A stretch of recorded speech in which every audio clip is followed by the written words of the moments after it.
We conducted the survey in the early part of March, specifically right after the Semenyih by-election. And the purpose of the survey was to have a gauge of how ordinary Malaysian voters looked at the government and the issues that they were campaigning about, nearly a year into the administration.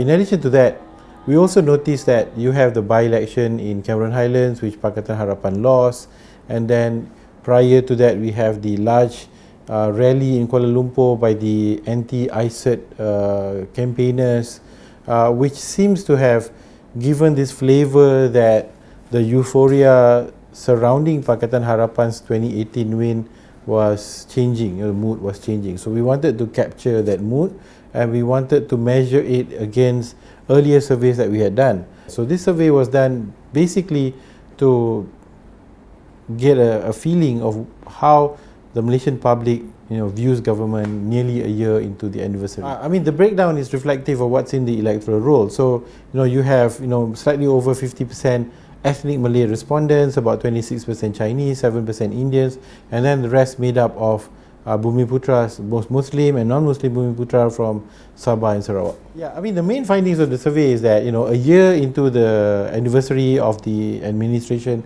we found that majority of the people felt that the country was headed in the wrong direction.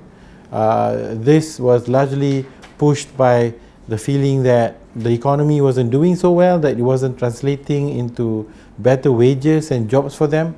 So hence, the issue about the concern of cost of living, first and foremost amongst the voters.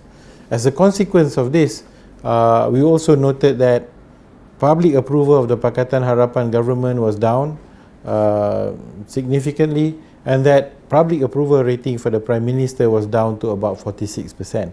And this is a marked decline from about 71% or so at the point in time when we first did the surveys. Yeah, in terms of what was driving the mood, I think people chose Pakatan Harapan because they were unhappy with the policies of the previous administration, specifically GST, and what it meant for cost of living and the pressures it meant for ordinary Malaysians. People were also motivated to vote out Barisan Nasional back in 2018 because of the perceived corruption and irregularities that took place in government. So those were the two primary issues that I think drove the public mood. But when we look at the survey, there is a very clear difference between the different groups. Large numbers of voters, with the exception of, say, urban voters, were less motivated by corruption issues now as they are by economic issues. And this one specifically concerns over cost of living. In addition to that, since the election, we think that the forces of the opposition, specifically UMNO and PAS, have consolidated, have started working together and have mobilized public support around identity issues such as religion and race. And hence, we find that nearly a quarter of our Malay Muslim respondents felt concerned about issues pertaining to Malay rights and the position of Islam. I mean, the survey also looked at how the public responded to some policies and new ideas that have been brought up by the Pakatan Harapan administration. We looked at a number of things, such as this proposal to abolish mandatory death penalty. So we found that the large majority of the Malaysian electorate doesn't support that. They disagree with these things. And I think in part this is in line with the kind of nature of our society. It's a fairly conservative society at some extent, so people still believe an eye for an eye is the way to go in order to dispense justice. So it also means that more advocacy, more explanation needs to come from government. That's at one level. The other level, what we've noticed that when we have more informal discussions with our respondents is that a lot of voters felt that we didn't vote Pakatan Harapan for this. We wanted them to fight corruption and address the cost of living issues. But and then you bring up this abolishing the death penalty. This is not what we asked for. So I think a lot of people were very unclear. Nobody read the manifesto in any detail, so nobody really noticed that this was in there. And so for many people, this is something that they didn't ask for. You have that. We also asked people about the tax on sugary drinks. It's slightly more negative than positive, but partly because I think the public doesn't completely understand, because I think the public generally abhors anything that is going to raise prices. So taxes negative. We have also mixed views with respect to abolishing examinations for school kids under year 3 in primary. But what we do notice was positively received by the public was imposition of a new law that penalizes people that use hate speech against any race or religion. So people are almost unanimous in supporting laws that promote peace and harmony in the country. The findings are not shocking because the findings are in line with many other societies that are democratizing. So what we've noticed, I think, in the survey was, yes, the decline in terms of the euphoria, the popular support of the government, and I think it stems from a number of factors. Number one, like I said earlier, the issues that people want to see addressed. All of these issues take more time than is available to address. You can't turn around the economy in a space of 6 to 9 months.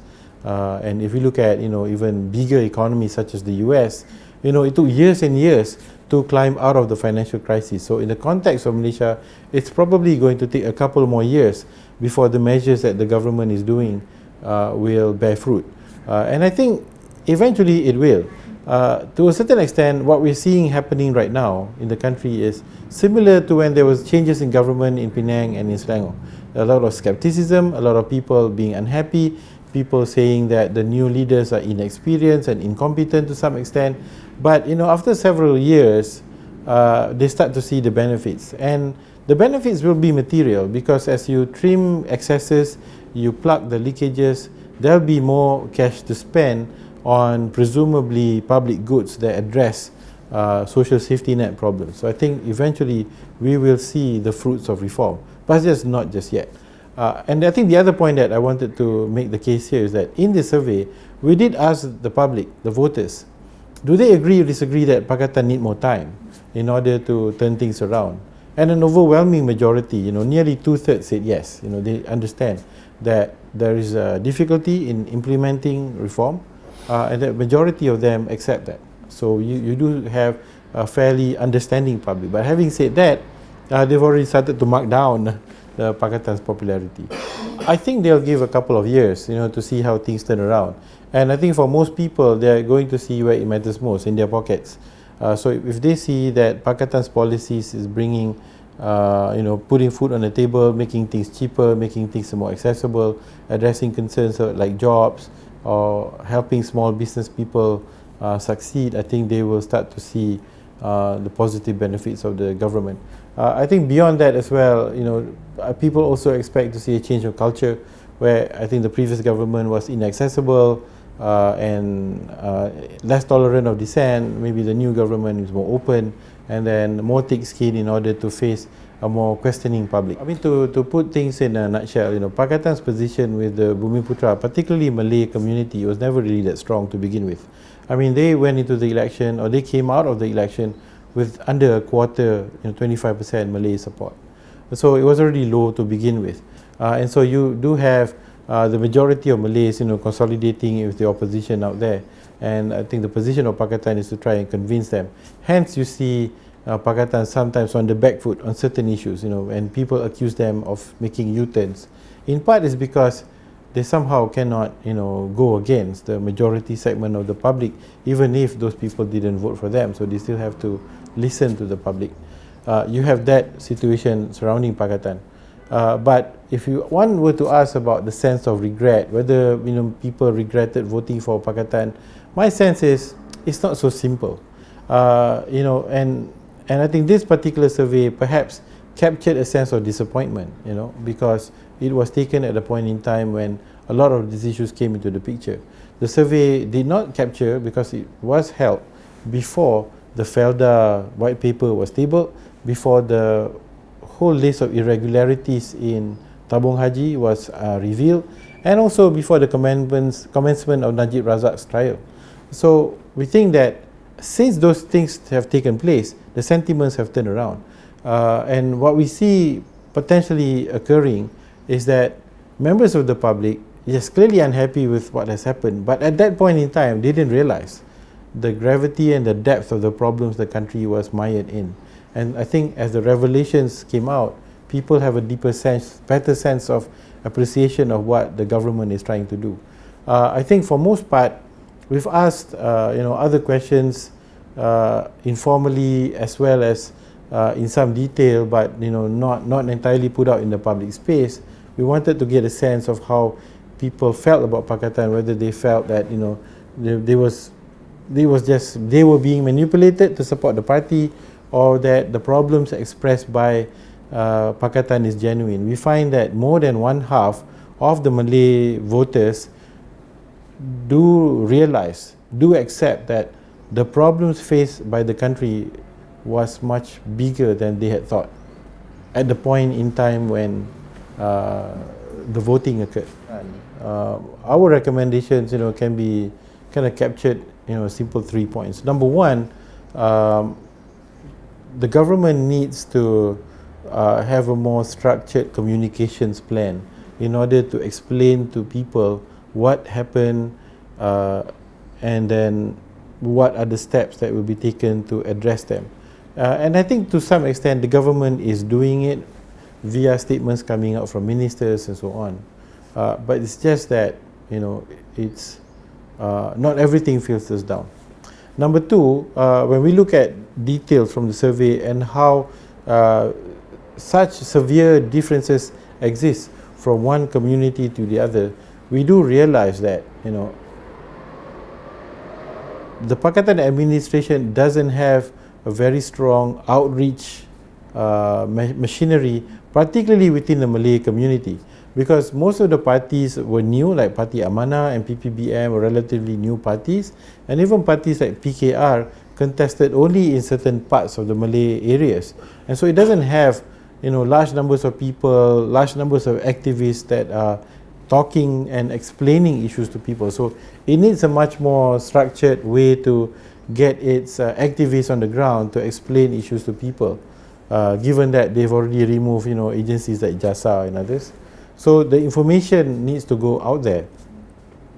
And number three, on critical issues that I wouldn't say anger, but excite the public, things like student loans, cost of living, I think they need to find the strategies to address that, and then give a time frame in terms of how long they can achieve those goals, or whether those goals need to be modified altogether so that they can become more achievable, but they need to communicate that. 46% in our context in this current situation is just a pass, but it also comes in on the back of, I would say, severe internal crisis from the government, and it's also a minority government in the sense that they won with just 48% of the popular vote.